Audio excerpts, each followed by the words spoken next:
And welcome to Late Kick is Live. It is Tuesday night, November 15th, year of our Lord 2022. Nothing perfect lasts forever, except in your memory. The regular season almost ready to wind down, except for the fact that we got two really big weekends coming up. We are jam-packed, high atop a prepared and anxious downtown Nashville, Tennessee. I got the latest intel on the Auburn coaching search moments from now. I have got full Week 12 previews and predictions all throughout the show. We got a brand new JP poll. The College Football Playoff Committee decided to wait until who knows what hour tonight to release their rankings. Not us. We don't move aside for meaningless, what month is it? Yes, November, college basketball games. We soldier on.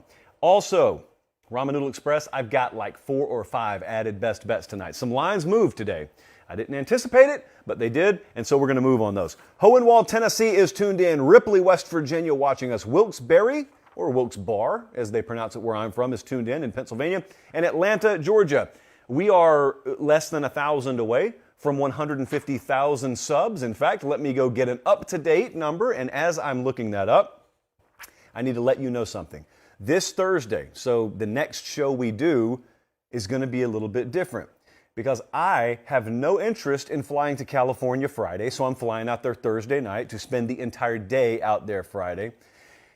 And therefore, we need to move the start time for Thursday's show up just a little bit, like an hour and a half. So we will start the Thursday night show. If you're interested in watching live, 6:30 Eastern, 5:30 Central. Of course, the replay will still be available, etc. We are sitting at 149,056. So we are less than 1,000 subs away from 150,000 subs on the YouTube channel. And when we get there, what a day it will be. I fully intend on us being there by next week. Fully intend on it. Director Colin is jacked about it, and so is the rest of the staff. And please don't disappoint them. If you're not doing it for me, do it for them. Thank you so much for being here. We got a lot to get. We got many different places we need to snake our way through in the world of college football tonight. Here's where I want to start. I know that the Auburn job is open, right? Colin, don't even start the end cut yet. The Auburn job is open, but we have found when we do this show, coaching searches fascinate everyone. So I had one of you ask the other day, why are you focusing on the Auburn coaching search? Well, number one, it's the most high-profile opening out there right now. Number two, our traffic indicates that everyone's interested in it because it's a keystone opening. And what that means, obviously, is there's a chain reaction. For example, I'll talk about this in a second. If your guy at fill-in-the-blank program takes the Auburn job, well, then guess what? That job's open now. And then when someone takes that job, someone down in Tier 3 has an opening. So this is a very big deal for the sport. It's not just a big deal for Auburn or even the SEC. It's a big deal for the sport. Okay, with that in mind, let's dive into this. The Auburn coaching search. I talked to a lot of people about this yesterday, a few more this morning, trying to get as good a feel on this and a gauge on this as I can. The first thing I've picked up on, though, is there's a massive disconnect, in my humble opinion, between the reality and the perception of the quality of the Auburn job. I'm not going to spend a lot of time on this because I've already gone over it, but just to quickly reiterate, I've found that in the regular fanosphere, if you will, people who haven't been privy to the inner workings of Auburn perceive it as a second-class job. They perceive it as a dead-end job. That is not what Auburn is at all. And please don't misunderstand me when I say that's not just me talking. That is the opinion of a lot of people within the coaching industry, the agent industry. They understand what Auburn could be. I think John Cohen, the new AD there, obviously understands what Auburn could be. That's why he came there. I think he's going to do a heck of a job packaging that and selling that vision. And it's not too hard. Did you check out their game last week? Hey, they're going to play Western Kentucky this week, where they're only favored by 5, by the way. Check that game out, too. You'll have passion oozing out of Auburn in all directions, and it's obvious the passion's there, but also the infrastructure's there, and it hasn't been in the past. So anyway, with that out of the way, I'm just saying that to make you understand there aren't very many guys out there who, if offered the Auburn job, are turning it down because you can't win there. They may have their own reasons. They may be happy where they are. They may not like the SEC, whatever. But they're not turning it down because Auburn doesn't offer everything it takes to win. And they haven't in the past necessarily recently, but they will in the future. We've already gone over that. NIL's there. Facilities now, as of about 5 minutes ago, are there. I think the transfer portal is going to be very kind to Auburn if they get the right guys. So where are we standing right now? I know Lane Kiffin is the hot name. Shirt got a little tangled there, sorry. I know Lane Kiffin's the hot name in this whole thing. I agree with that. So that's legitimate smoke. If I had to just guess today on who Auburn's head coach will be week 1 of next year, I guess my guess would be Lane Kiffin. Several things to keep in mind here. We've seen coaching searches play out before. You and I have both been through these before. Intel on a coaching search can be both legitimate and incomplete. And what I mean by that is you've obviously got the Auburn side of the coaching search, and then you've got the side of a coaching search that is the candidates. And let's say there are 4 candidates that are involved heavily, and no one from the Auburn side is talking, and only 1 or 2 of the candidates are willing to talk. Only 1 or 2 of the candidates have loose lips in their camp. Well, there could be some legitimate information coming out from the candidate that in reality is running number 3 in the pecking order. But since there is a precious lack of information out there, and the camp of candidate number 3 is the one talking, all of a sudden, candidate number 3 sounds very viable.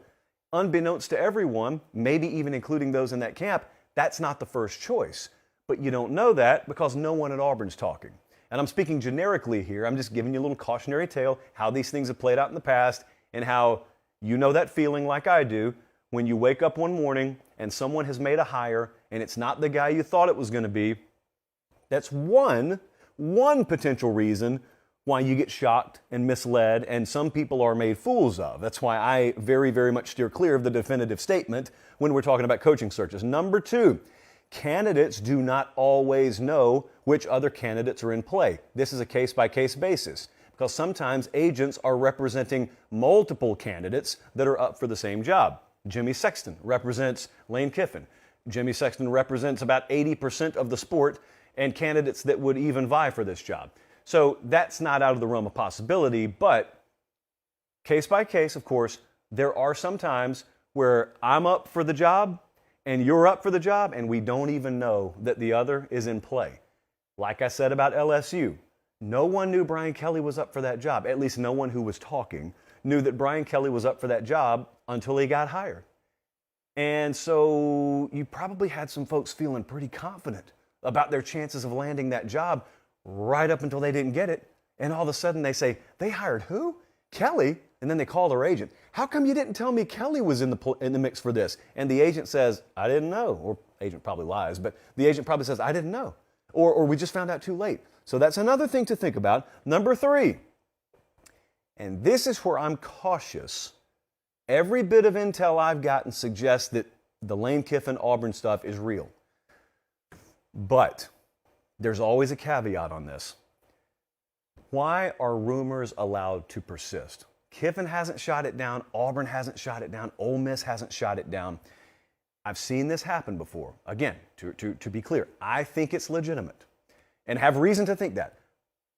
But we've seen times before where there is a prevailing rumor out there about a certain candidate and a certain job, and no one shoots it down. And what does the common mind take no one shooting it down to mean? The common mind thinks, well, that means it must be true. If it wasn't true, people would shoot it down. Sometimes maybe so. Might I suggest to you there are also 2 other possibilities. Sometimes it's a very convenient smokescreen. If I'm John Cohen and I have no interest in hiring Lane Kiffin, but everyone thinks I'm going to, keep talking as much as you want to, because you're providing a lot of smoke and a lot of haze over the process. Meanwhile, I've interviewed 4 other candidates and you haven't spoken their name because you're focused on one guy. That's convenient for me. So one of the reasons that those rumors are allowed to persist is because they serve as a perfect smokescreen. What do we also know to be true? Another reason why rumors persist sometimes is because that candidate has representation using those rumors that aren't being shot down as leverage against their current employer. Now, none of that I know to be happening in this particular case.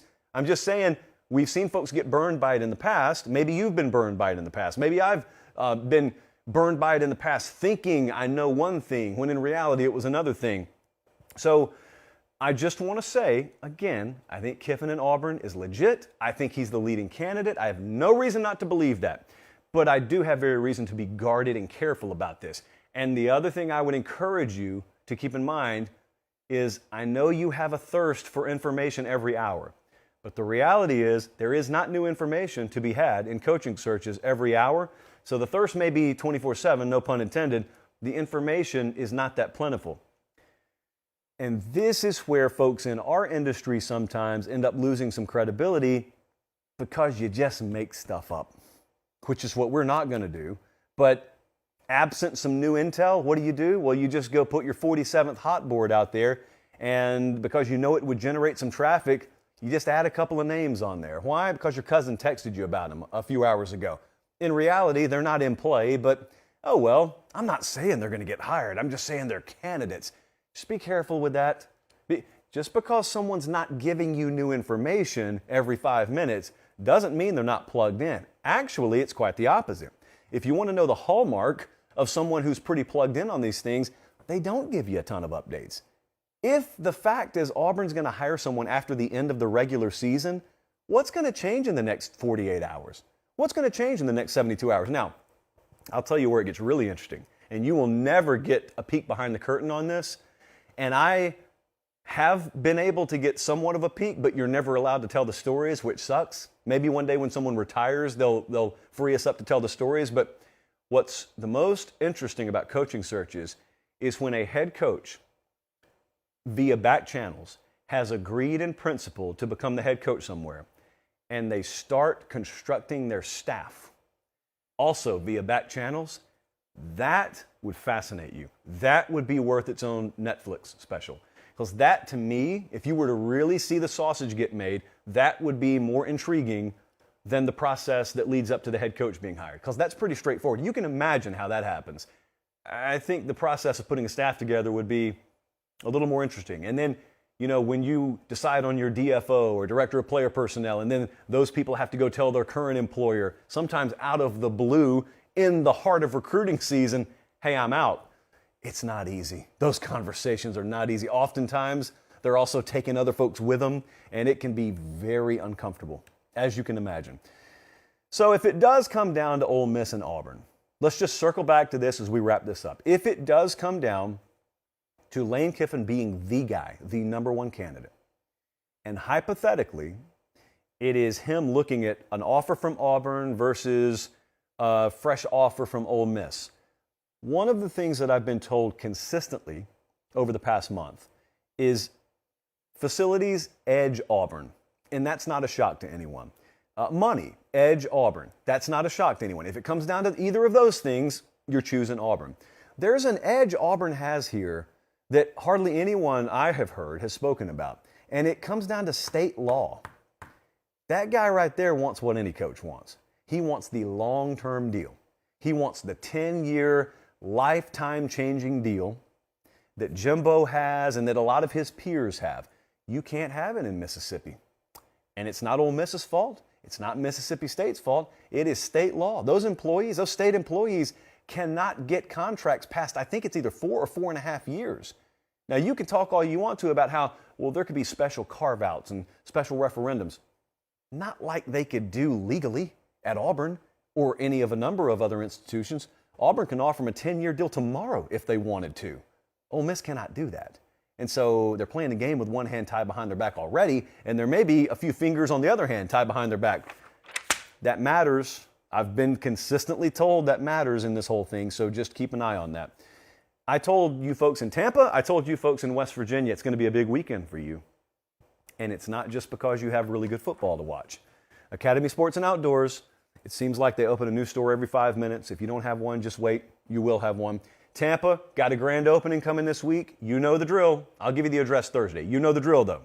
If you prove you went there, 10 of you are going to qualify for Chalice of Supremacy to be sent to you. West Virginia, just outside of Huntington, you got a new academy coming this weekend. Academy Sports and Outdoors. Now, you know about our relationship with Academy. They are our exclusive partner. Look around. As I tell you often, Director Colin has 2 mirrors back here. We call them mirrors. You would call them monitors. But he got 2 mirrors behind me, but we got one logo in there because Academy has filled both of them. And you're watching and listening for free, and that's because Academy did that. Look, I was in New Orleans last week, and it's going to shock you to know I do not have a deep wardrobe. It's very thin. Okay, the depth chart in my closet is nothing to write home about. So I got down there. It's 78 on Friday. It feels great. I went to a state park just north of Lake Pontchartrain. Beautiful. It was not beautiful Saturday. It was gross. It was upper 40s, misting in the morning, and I did not pack a jacket. What did I do? I headed over to Academy Sports and Outdoors and had a plethora to choose from. I pulled a Magellan jacket off the rack.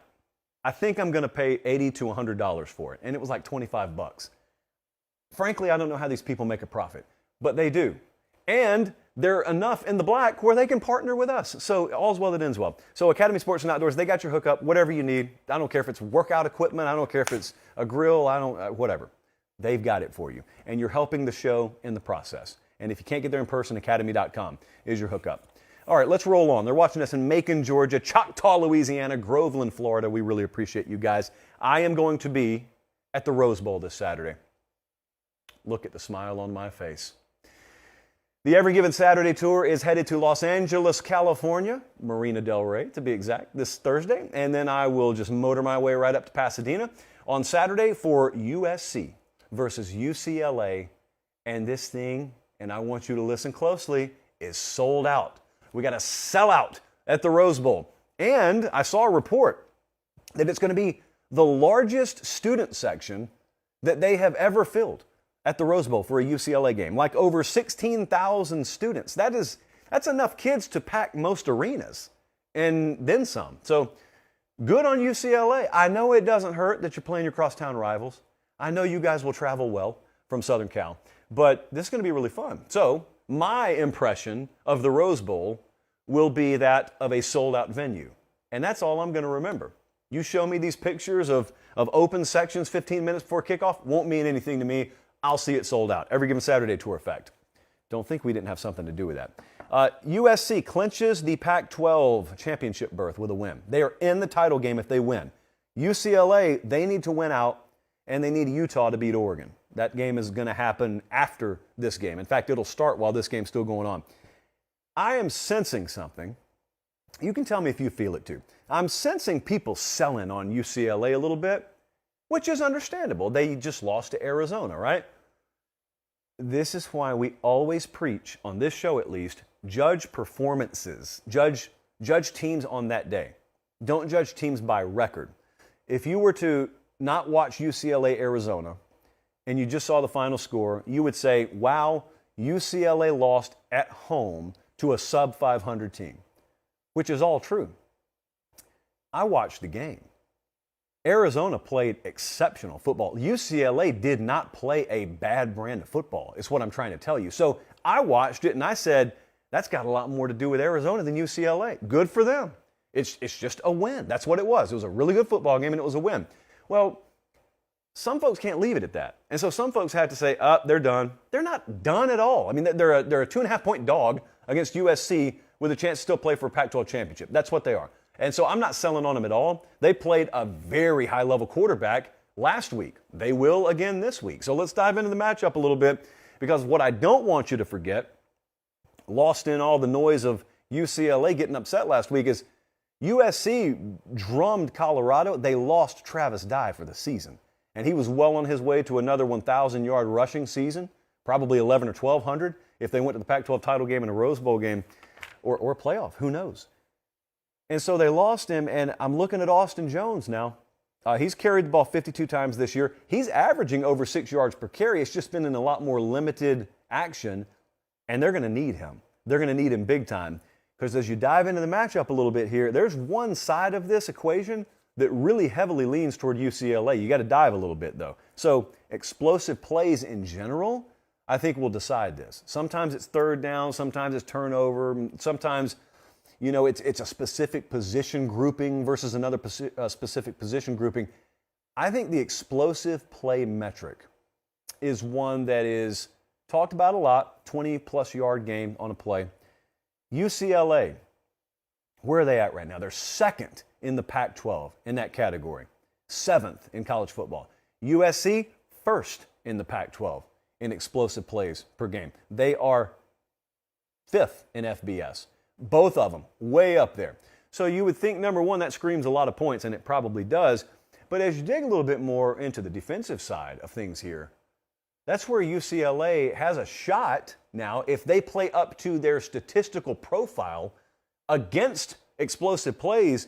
They are 8th fewest nationally, not just in the Pac-12. They've allowed the 8th fewest 20-plus yard plays nationally.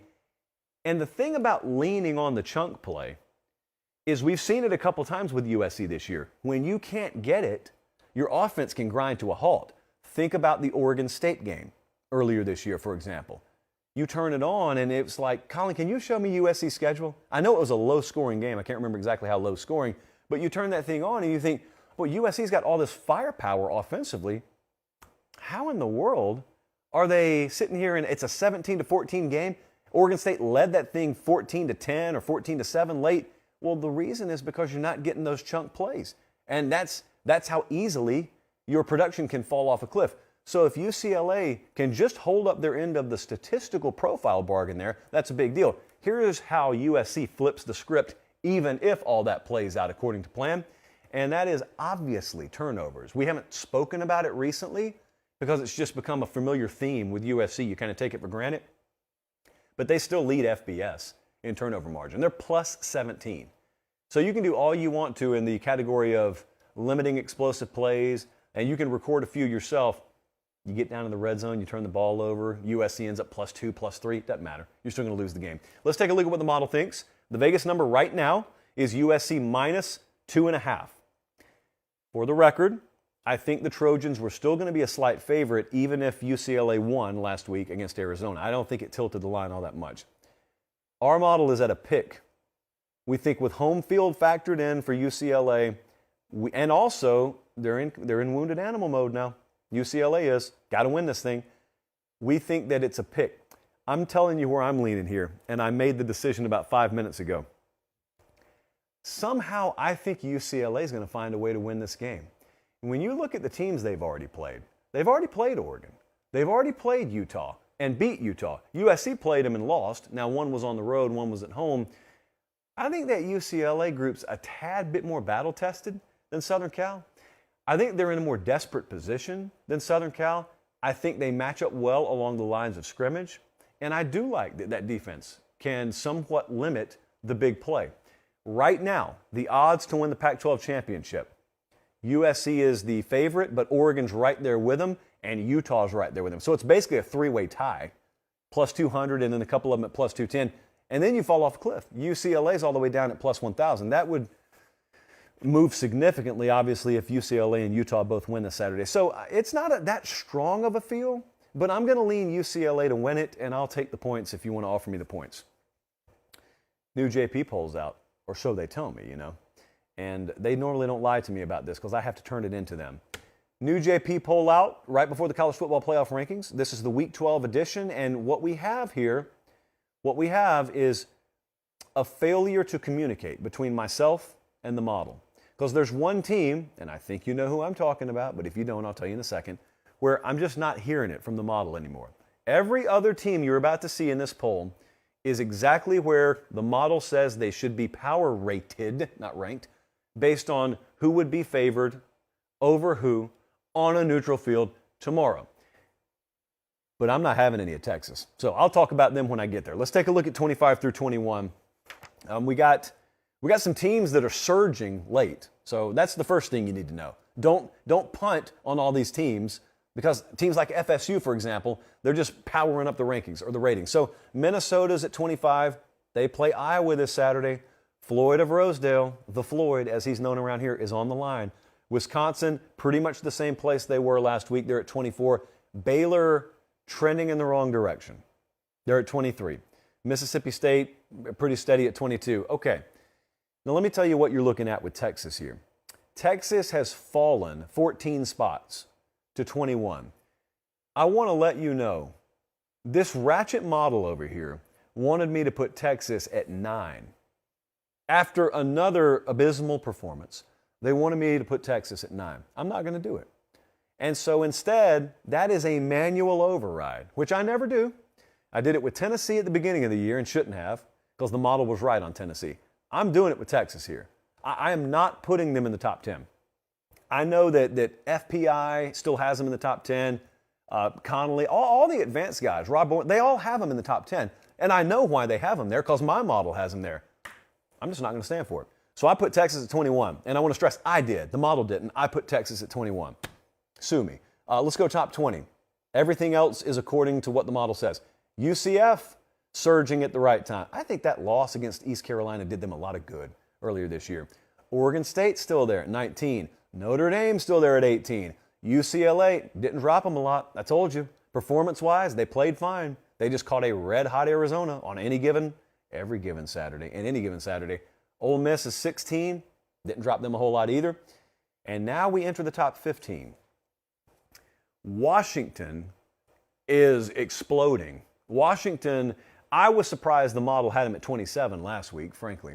And since there's not a big point gap between 10 and 30, it's very easy. If we bump you up a couple of points, you jump from being unrated to number 15. Utah's right there at 14. Florida State, man, look at that. Florida State is up to 13. We think they are one of the 15 best teams in the country right now. So Mike Norvell, what a testament to them at Florida State. They're finishing strong. Kansas State's there, may very well be headed to the Big 12 championship game. Clemson's still 11. They were unchanged from last week. Top 10 time. I don't have the drum roll effect, so I'm not going to try. LSU didn't change much. Some people thought LSU was going to fall because of what we saw at Arkansas. Well, we got what we thought we would get from them at Arkansas. So again, the model puts you somewhere, then it spits out a projection, then you largely fulfill the projection. It's not going to drop you because it is judging you based off its projection, not based off the public overwhelmingly thinking LSU was going to win by double digits. That doesn't matter because it wasn't based in reality. TCU is up 3 spots to number 9. I think you probably look at that and think TCU is too low. I will tell you, we're higher on TCU than most of the advanced guys are. So if anything, take it up with them, not me. Oregon down a couple of spots. There could be something going on with Oregon that would affect this, but I can't confirm it. So I'm going to leave them at 8 right now, and I'll talk about it later when we do their game prediction. USC's at 7. Penn State is a very, very solid team right now, and I think it surprises a lot of people because they're already past their opportunity games. They lost to Michigan. They lost to Ohio State, which, by the way, doesn't prove they don't belong at number 6. It proves they don't belong above either of those teams per se, but both of those teams are power rated above them. So just losing to teams rated above you doesn't prove anything other than, you're probably where you need to be. And then we got them at 6. James Franklin has got them playing really, really good ball. And it's out of the spotlight, but they got them playing really good ball right now. Top 5. We have a top 5 that is unchanged for only the second time this year. It goes Bama 5, Tennessee 4, Michigan 3, Ohio State 2, Georgia 1. You're just not going to get a lot of movement here this time of year. Now, here's where I differ from Vegas. Vegas would still have Alabama above both Michigan and Tennessee. Bama would be favored neutral against Michigan or Tennessee tomorrow. You think of that whatever you will. I'm telling you that's the way it works. We dinged Alabama a little bit more. Our model did. So it's very, very fractional. But we would have Bama. The model would spit out Tennessee over Bama. The model would spit out Michigan over Bama on a neutral field, point spread wise. Now, who would I bet if it did that? TBD. I mean, I got a game coming up in a second where the model favors one team and I'm going to go the other direction. So there you go. Top 10 there. The top 5 are unchanged. Penn State, surprise probably to a few people. I know good and well if I put Penn State and USC on a neutral field, every single one of you out there, sans about 10%, would lean USC. That's fine. I'm just telling you what the model thinks. And the model made us a lot of Christmas money last week and probably will again this week if I know the model like I think I do. Just because we're on the outs right now doesn't mean I don't still respect the model. It's kind of like Jimbo and Saban. I can trash talk the model, but as it gets closer to time for us to get along, I can praise the model. I'm man enough to do that. Are you, model? I don't know about that. Very silent over here. Okay, let's get back to game predictions. TCU and Baylor, big noon kickoff. It is the 12 Eastern kick on Fox. How much did we learn from LSU almost falling to Arkansas last week? Because I got to be real with you, This game feels exactly like that. Remember what happened? Let me refresh everyone's memory. LSU upsets Bama, just like TCU just upset Texas, for example. And everybody's flying high and everyone's talking about what they could do and how far they could go. And then Vegas says, well, you're going to go on the road this week and we're going to favor you by 3. And there you go. TCU on the road against Baylor. Baylor just got smashed by Kansas State. And TCU is going on the road and they're favored by 2.5 or 3, depending on where you look. And some of the same folks who lost their you-know-what on LSU minus 3.5 are going to do the exact same thing here with TCU. The difference is TCU may cover. Who knows? That's why we do the game prediction. So it is a back-to-back road spot for them. It is a revenge spot for Baylor. Do you remember this game last year? This was the one where Baylor went on the road and they lost by 2. And that was the day TCU did not even have their starter. And that stuck with Dave Aranda. Very next week, Baylor comes home and they upset Oklahoma. We were there for that one. So here's part 1 for Baylor. You got to do more of what Texas did last week. I mean, Texas ground that TCU offense to a halt, and that's not easy to do because even after that's baked in to the statistical profile for TCU, they're still averaging 40.5 a game. So even with that, what did they score, 17 or 13 or whatever they scored last week? Even with that, 40.5 per game. Can't have that, because I cannot count on Baylor to match that. So that's the first thing you need to do. Defensively, got to do a little bit of what Texas did. And number 2, this team here, TCU, 13 touchdowns of 50-plus yards. By a mile, that leads FBS. The second closest team has like 9 of them.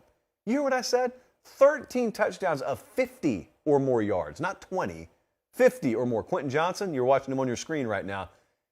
Enjoy him while he plays on Saturday because the Sunday game's about to get their hooks in him before too much longer. Stats and info comes to me today, and it is paper pop worthy what I'm about to read to you. Max Duggan. So what do you know about him? Well, he's having a phenomenal season. He's playing quarterback for TCU. Golf clap for Max Duggan, okay? But here's where it's time for a round of applause for Max Duggan. He is one of 3 quarterbacks to start 10-0 with 25-plus touchdowns and 3 or less turnovers in recent history. We don't even know how far back this goes. The only guys who have done it like this were Mac Jones in 2020 and Justin Fields, I think, in 2019 or something like that. Those guys were really, really, really good. And out of nowhere, from the top rope, from the rafters, here comes Max Duggan in Sting attire saying, you think that's good? Watch what I'm about to do in Fort Worth with a new head coach who doesn't even name me the starting quarterback coming out of fall camp. Yeah, all that's real. All that really happened. We're probably going to see Baylor be surprisingly aggressive. If I just had to guess here, I think they'll be surprisingly aggressive offensively because think about where they are right now. They're in a situation where they've already lost, I think, 4 games. They have underachieved relative to expectation this year. They just got smoked doing it conventionally last week. They've got to try new things. They've got to do things that are unnatural for what they have done so far this year. That's common sense. Okay, you don't even have to know football to understand that. The question is, do they get in a situation where they're having to trade points and keep up, or do they find the ability to slow TCU down? Is it a game played in the upper 20s or the low 40s? I mean, that probably makes all the difference in the world here. As good as TCU is on 3rd and 4th downs, Baylor's defense is bottom 25 nationally. That's what has to change. And in a one-game setting, it can. Not quite as random as turnover margin, but 3rd down conversion percentage. You know, in a one-game setting, your bottom 25 national unit, if you hold them to like 5 of 13 or 4 of 13, yeah, you can end up winning the game. You can end up flipping the game. But that's rough. I mean, they give up 45.8% 3rd down conversion percentages. That is very un-Dave Aranda-like. Let's take a look at what the model thinks. The number right now in Vegas, TCU minus 2.5. The model is, it's feeling what the odds makers are feeling. In fact, we've got TCU minus 1.5. I think that a lot of you look at that and you can't wrap your mind around it because you can't get past what you just saw.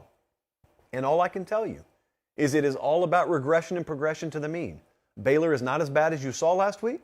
TCU, probably not quite as good as you saw last week. You just saw one sample of a game. If you simulated each one of them 1,000 times, you saw 2 outliers worth of results. Having said that, I can't wrap my mind around it either, because I don't know how in the world Baylor slows them down and combines a good enough offensive performance to get this done. So if you think TCU is a sucker bet here, I'll be the sucker with you. I'm not actually laying money on it anyway. We're just holding hands and we're going along for the free ride. I'm going to take TCU to win, and I'm going to take them to cover in Waco, and that's that. TCU right now, the minus 140 odds-on favorite to win the Big 12 championship. They are highly favored to face Kansas State. That's the matchup we're probably going to get. We've already seen it, by the way, and it was a tale of two halves, wasn't it? Kansas State had a 28-10 lead, and they lost. Yes, so a lot of intrigue still left in the Big 12, even at this late hour. All right, I think I need to take a sip here, because this next one is going to be one of the trickiest games. The rest of the year, one of the trickiest games that we predict here. A quick reminder, I told you at the beginning of the show, but for those of you who have come in the door late, the first thing that I need you to do is I need you to click the thumbs up button. Emphatically, I say that. Click the thumbs up button, because we're trying to get as many likes as we can. And if you haven't already, subscribe to the channel. Okay, so Thursday night, I got to fly to LA after the show. We're doing the show a little bit early. We're doing it 6:30 Eastern, 5:30 Central. That concludes the announcement. All right, let's dive into this. Utah is at Oregon Saturday night. This is going to be a war. It is a 10:30 Eastern kickoff. Everyone's done with their evening's plans. You're going to be home. You're going to be able to watch this one. I will probably be able to tune into this one after our game, at least the second half of it. I think this is going to be it's going to be good. It's going to be really good. There are some things happening here, so pay attention. Let's dive into it, because the winner controls their own destiny in the Pac-12. So you don't need other things to happen. You win this game, and you can go to the conference championship game point blank. Do you remember this matchup last year? Even those of you who don't normally bathe in Pac-12 football coverage, I think you remember this last year. Utah goes to Oregon, or Oregon goes to Utah, one of the two. Anyway, they smashed Oregon, 38-7. Then they play like 3 weeks later, 2 weeks later, 3 weeks later in the Pac-12 championship game. And it went from 38-7 to 38-10. And it was just two bloodbaths. Oregon had no shot, got put on skates, total physical mismatch. I know it's not always safe, nor is it even wise to use the last year to this year thing. I just want to remind you, this matchup did happen twice last year. Can Utah do to Oregon, though, what Washington did? I got two questions. That's one of them. Washington last week just precisioned their way past Oregon, because Oregon ran the ball like they wanted to, and Michael Penix and that offense for Washington still made it second best on that evening. He was 26 of 35, threw for 408 yards. Cam Rising, starting quarterback there for Utah, 4-3 as a road starter since 2021. So he's been really good at home. More mixed results on the road. I was reading some of the coverage out there in Utah. They think this is his last go-around there. He's a fifth-year guy, probably going to test the NFL waters. So you're seeing probably some of the last college football of Cam Rising's career. Dalton Kincaid at tight end's been phenomenal out there. I mean, they had injury at the position, and Kincaid steps up and could win all sorts of awards. And he's playing in a Brock Bowers world, by the way. Like, Brock Bowers exists at tight end at Georgia, and Kincaid's still out there kind of holding his own. Another interesting dynamic here, Tavion Thomas is the running back there for Utah. Watch him this weekend. He had a good game last week. I think he probably is getting healthy at the right time. He started strong, and then he dipped in production, and he's been banged up. I think they're getting him healthy at the right time, is what I would suspect. Now, I asked you, can Utah do enough offensively like Washington did last week? Well, here's the follow-up to that. Will they have to? And I'm not talking about them shutting Oregon down defensively per se. However, I kind of am. The status of a number of these Oregon players is very much up in the air, and one of them's Bo Nix. And I'm not sure we're going to see him Saturday, which would turn this game sideways.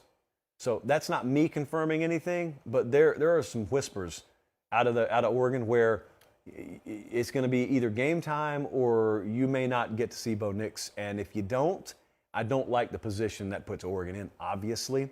So Bo Nix, if you don't have him, you are heavily leaning on your running game. And Utah leads the Pac-12 in total defense. They lead the Pac-12 in third down defense. They lead the Pac-12 in fourth down defense. So it could be tough sledding there. Now, if Nix is able to go, that is a different story, but it's very much up in the air right now, from what I can tell.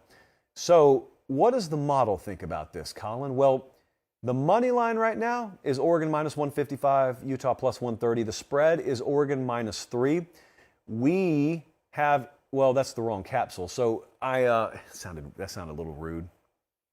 Colin punches the show like phenomenally every night, and the first time he hits what we call a sausage finger in there, which is where you press 2 buttons. So the Utah line here, they're plus 3.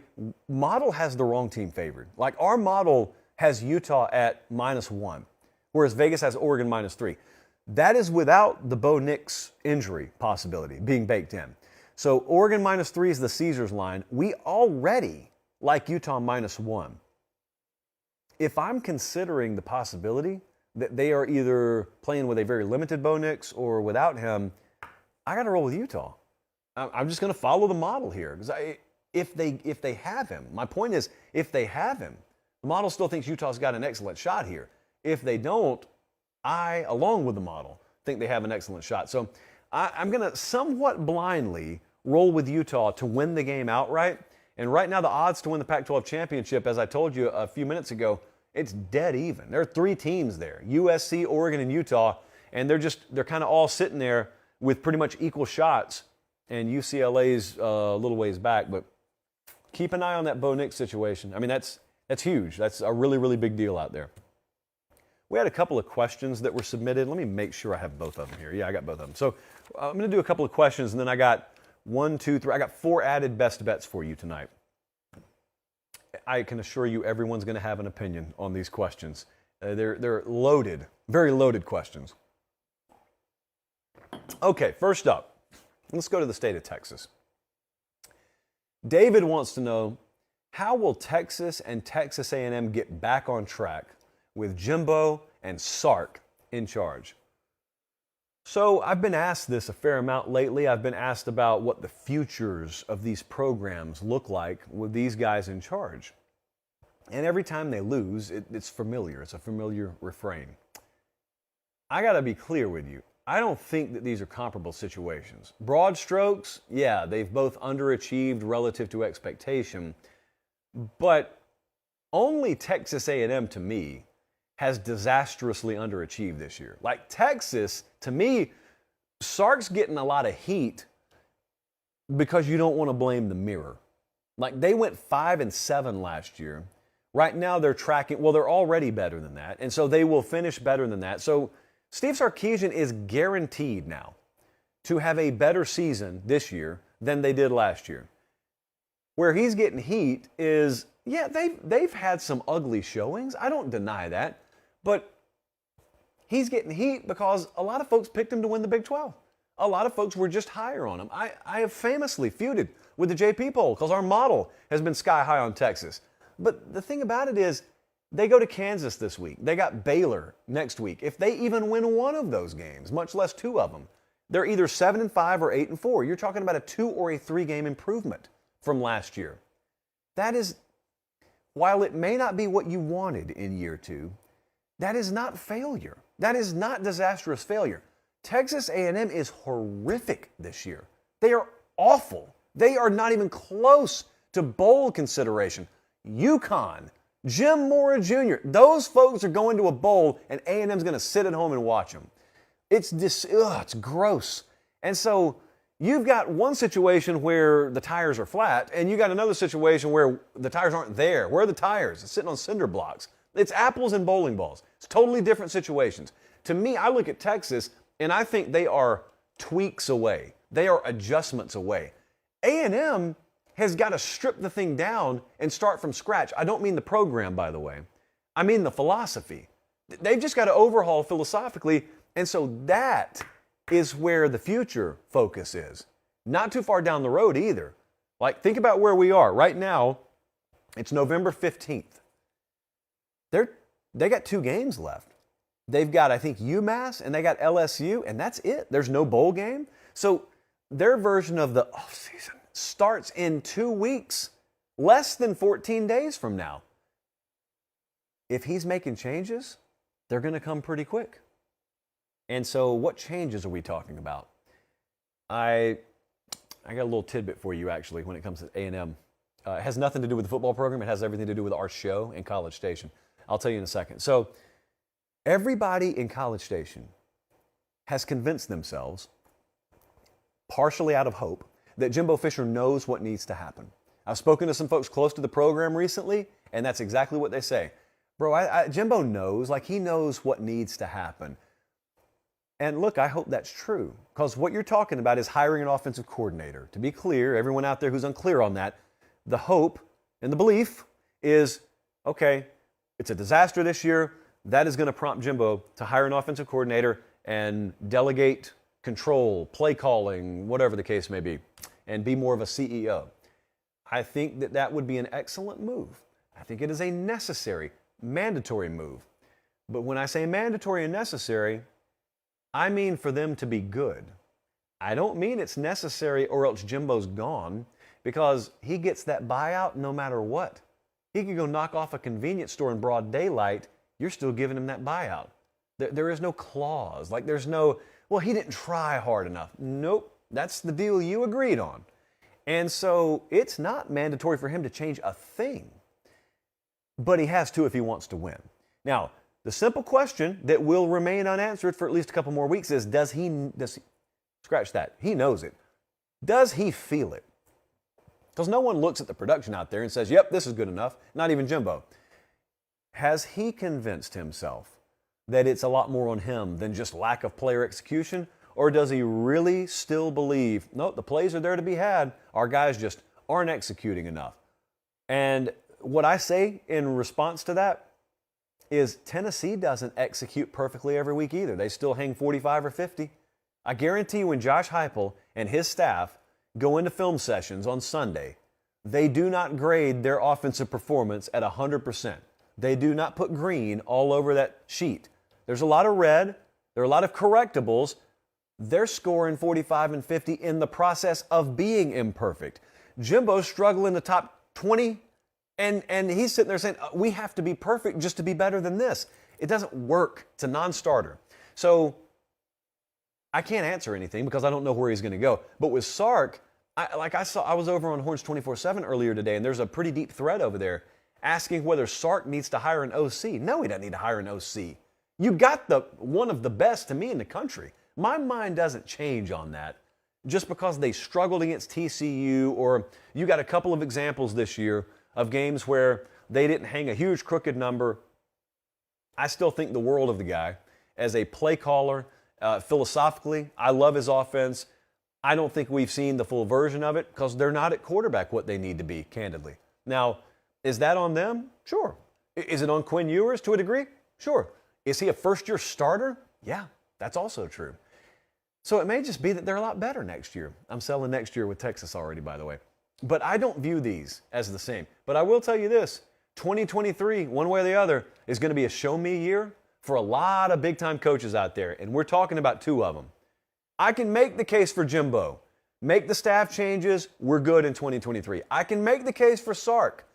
Just keep progressing. Just keep trending upwards. And if we're in the 9 or 10 win category or better next year, all's well.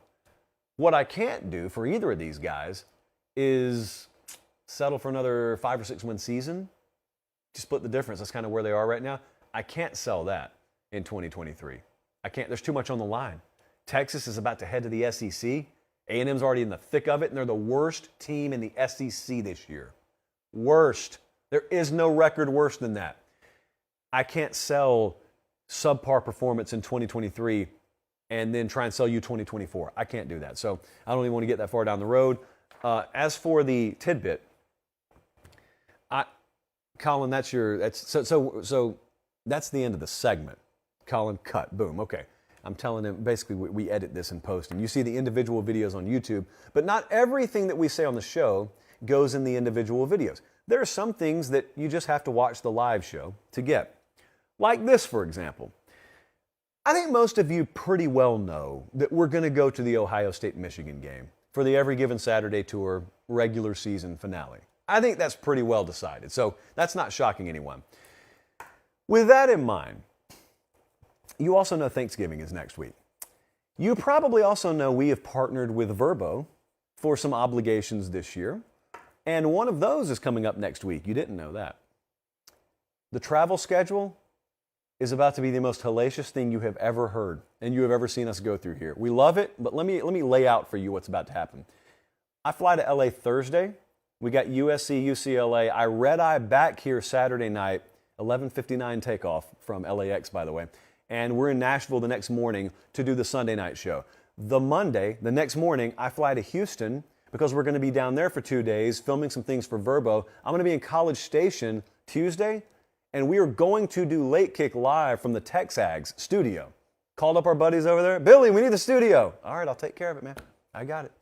And so I'm excited to meet a lot of those guys. Some of them I've met, some of them I haven't. So we're going to be at the Texags studio. Then I fly from Houston, Texas to Columbus, Georgia. Get a little Thanksgiving in. Fly to Columbus, Ohio from Columbus, Georgia.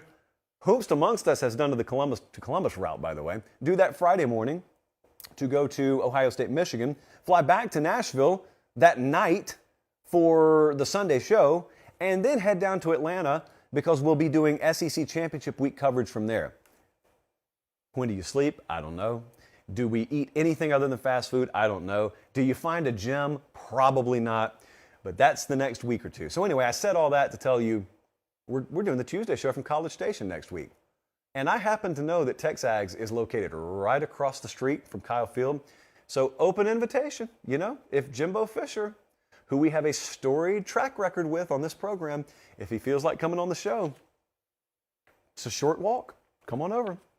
I don't think we'll get an answer to that request or invitation. The next question here is a good one because I've hinted about this a few times. Beth asked if we're turned off by the direction the transfer portal and NIL have taken the sport. Am I turned off by it? I can't lie to you, Beth. Yeah, I am in some ways. I don't like how relationships don't mean as much anymore. And I'm going to get flack about this because I always do. And it's not that I care about it. I just want to state sometimes, I know what you're going to say before you say it. So when I tell you my feelings on this, I'm not anti-player. I'm not against guys getting money. I do not think it's been done like this forever. That's one of the familiar refrains. Oh, it's always been done. Now it's just legal. No. What's happening in college football right now has not always been done.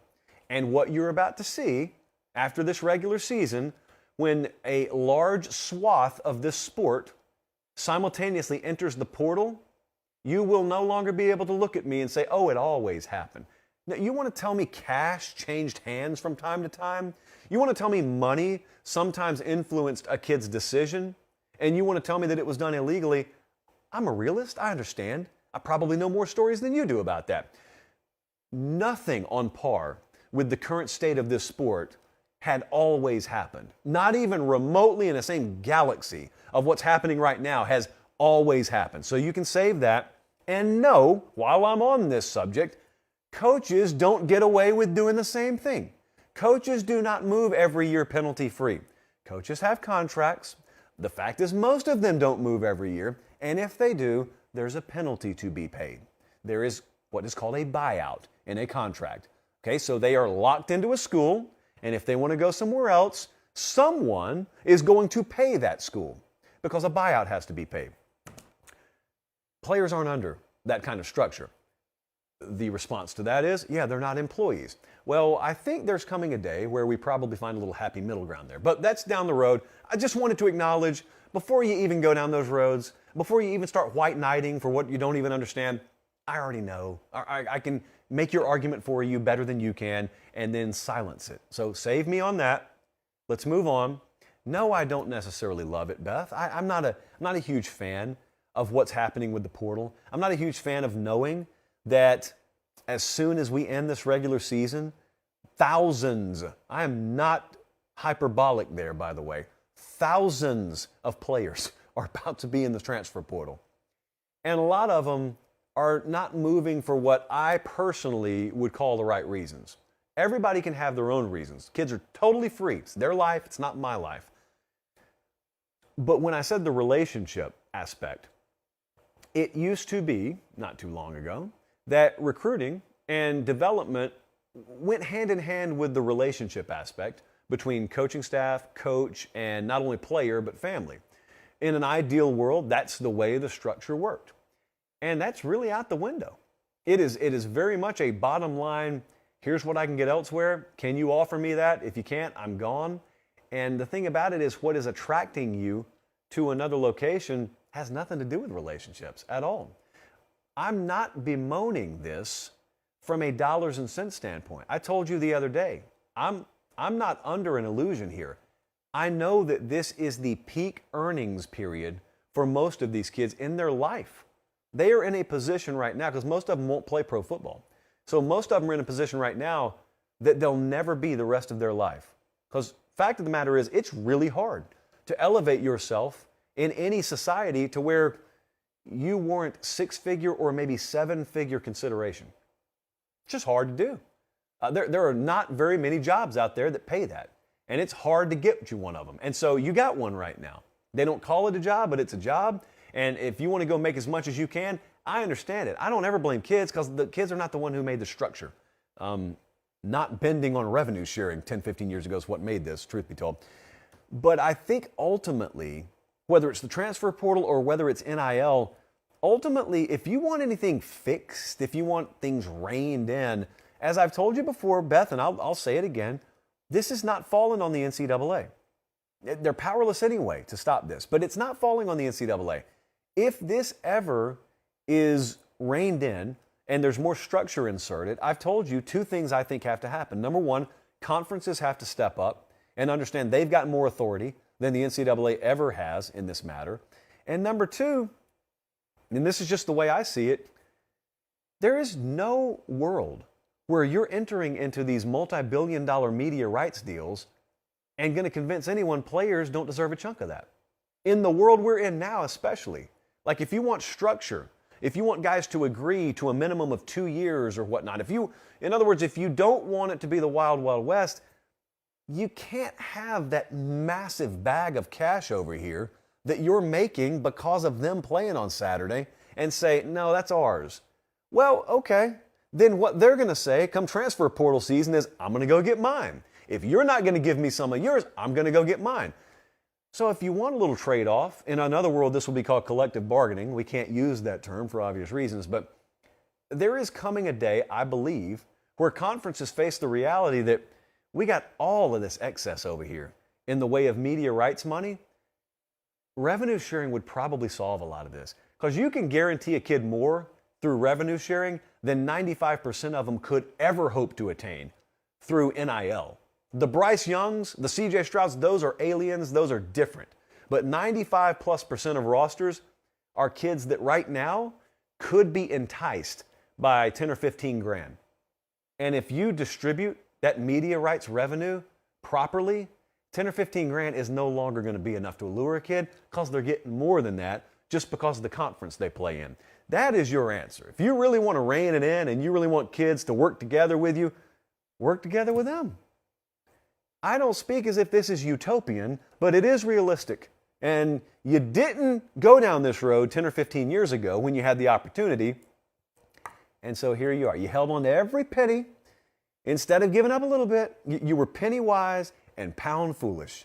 Shannon Terry used to always say that around here. Do not be penny wise and pound foolish. It's one of my favorite sayings ever. I still repeat it to this day. And college football was penny wise and pound foolish. And now here you are. Don't worry. I think there'll be an answer. You'll just be a little lighter in the wallet if you choose to entertain that. Okay, we do not want to be light in the wallet. We want to be heavy in the wallet. And we are after last week, and we want that to continue. Feels good to make money. We want to make more of it. Ramen Noodle Express, we're already on one game, and that is Penn State minus 19.5. I got 4 more to add. Here we go. Louisville We did not bet them last week. They played Clemson. They lost. That's fine. We think we have them at a good number this week. We're taking Louisville -4. We are taking Nebraska again. We rode the Huskers last week. We're going to take them again, +13. We are betting the University of Nashville, otherwise known as Vanderbilt, and they are +14. Now, full disclosure, and this is just where my ethics shine through, there's a 14.5 out there. One book has 14.5. I made an executive decision. I don't think it's fair for me to hand out 14.5 because the consensus number is not 14.5. So I grabbed 14.5, and most of you in states where it's legal can grab 14.5 right now. My prediction of record, our bet of record, will be Vandy +14. And finally, that Utah game, since there are 3 still out there, and I'm questionable about Bo Nix, I'm taking Utah +3, and we're going to add that one onto the Ramen Noodle Express. Oh, and Akron, by the way. Yeah, go ahead and put that up, Colin, because I forgot to write that on my sheet. Akron +14.5. Please make sure you get that right number. And Utah +3. So here are the games we're on now. Penn State -19.5, Louisville -4, Nebraska +13, Vandy +14, Akron +14.5, Utah +3. We're going to have several more, maybe on the Thursday show, certainly by Friday Night Lines time. Feels good to say this. Live from Southern California, Friday Night Lines. I didn't think the show was going to go an hour tonight, but it did. All right, appreciate you guys. Make sure you like this video on the way out, and make sure you are doing everything in your power to get us to 150,000 subs by, Sunday? Sunday's fair. Sunday's more than fair. Frankly, I think we could do it by Thursday, but Sunday's fair. And then we get to enter into the fun-filled equation of figuring out what your prize is. I will offer suggestions. Ultimately, it's up to you. The only thing off limits is Colin does not feel like doing a face reveal for a mere 150,000 subs. He thinks that's more in the million subs territory, and I don't blame him. So let him live his life, and you live your life. Just make sure part of your life is subscribing to the channel. For Director Colin, for Producer Jesse, for Producer Belchie, I'm Josh Pate. We'll be back earlier Thursday, 6:30 Eastern, 5:30 Central. Until then, take care and God bless.